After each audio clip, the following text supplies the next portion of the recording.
articles and pieces that appear in the print and electronic online media. It has been a pleasure listening to him today, just like all of you here.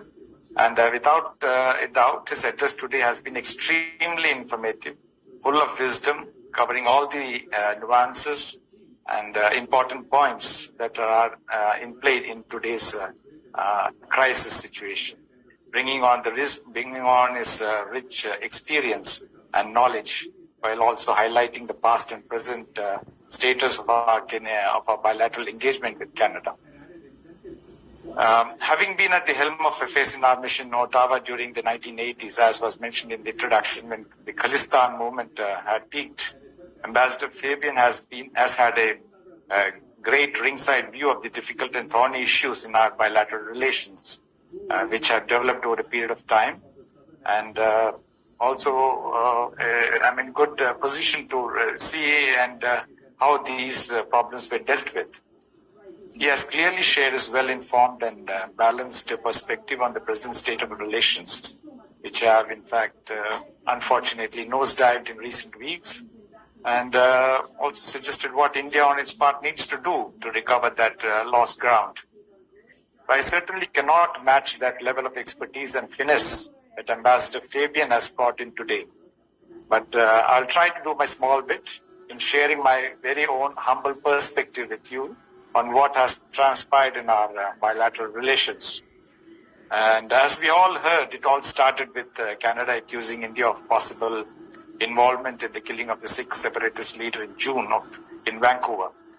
And in turn, it led to this very, very unfortunate diplomatic standoff, resulting in a series of, as Ambassador Fabian mentioned, tit-for-tat expulsion of diplomats from both sides, in fact.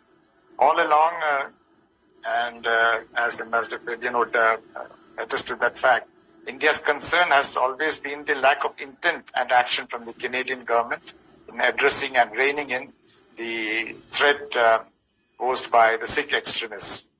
India has all along and time and again flagged the anti-India activities being propagated and launched from the soil of Canada, which have a direct impact and which directly impacted on the security and sovereignty of India. And all along, Canada chose to ignore these red flags, taking the easy way by washing away its responsibility and taking the high moral ground. It certainly did not help matters when the executive head of Canada chose to go public and in Parliament in making unsubstantiated complaints about the Indian government's involvement in this episode, without even providing any concrete evidence. In fact, till now, Canada has not provided any evidence publicly to authenticate its claims.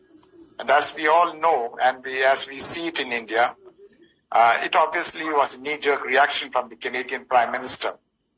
In fact, it's all part of a politically motivated appeasement policy towards a particular vote bank constituency in Canada to garner personal popularity and support,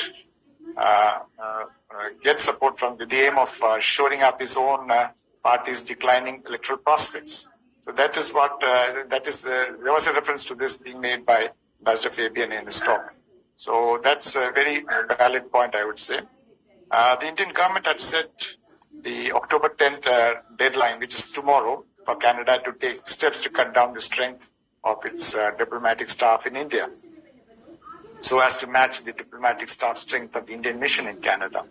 And from India's perspective, what I would say is that the immediate fallout from this unfortunate standoff is been the suspension of visas for Indians and dilution in security and diplomatic immunity for Indian diplomats based in Canada. So that's a big setback. And the most affected are the large group of Indian students currently studying in various parts of Canada, and also those prospective students awaiting their own turn to take up admissions in Canadian universities. So all of them are facing uncertainty and a very bleak academic future. Those who had reposed a lot of faith in the Canadian education, higher education system. So they are facing a very very bleak future, unless there is a quick resolution of our ties.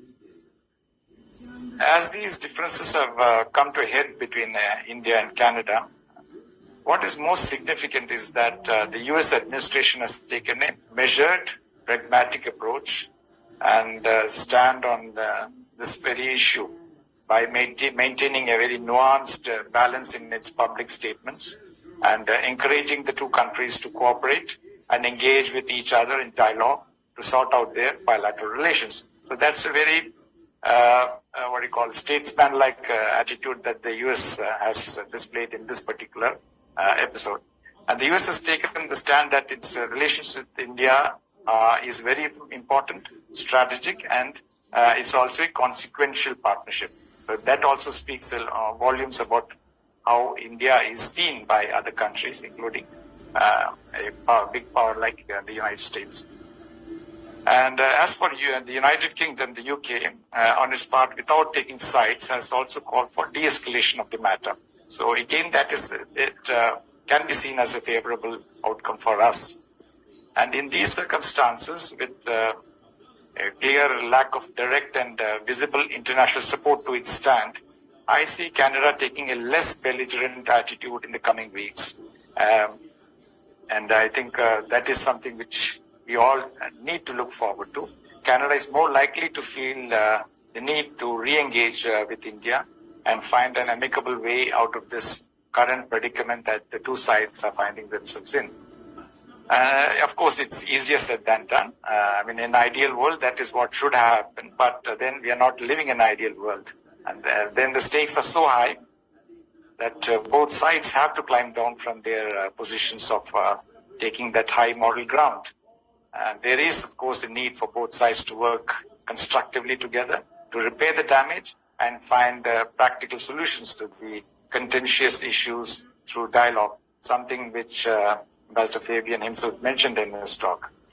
That can be achieved, as he had suggested, by de-escalating the big talk, getting away from making populist public statements and get down to real dialogue through a structured diplomatic channel of interactions between special representatives. And the special representatives is something which he had mentioned in his own blog, if I remember correctly, a few days back. That's a very, very important suggestion, and I think our ministry definitely, the Ministry of External Affairs would have taken note of that important point. So let us hope, for the sake of good Indo-Canadian relations, that both sides will be able to have that level of confidence in each other,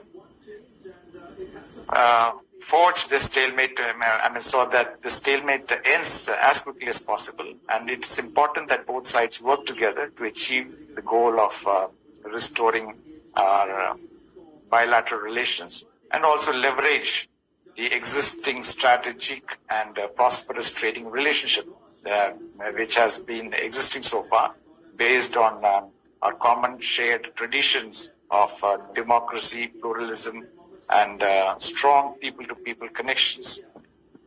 So that's what I would like to say in my talk, and I think I've added a little bit to what Ambassador Fabian has mentioned. So on that very positive and optimistic note, I would like to end here. Thank you very much. Nandi Namaskaram. Thank you so much, Ambassador Srikumar Menon, sir, for that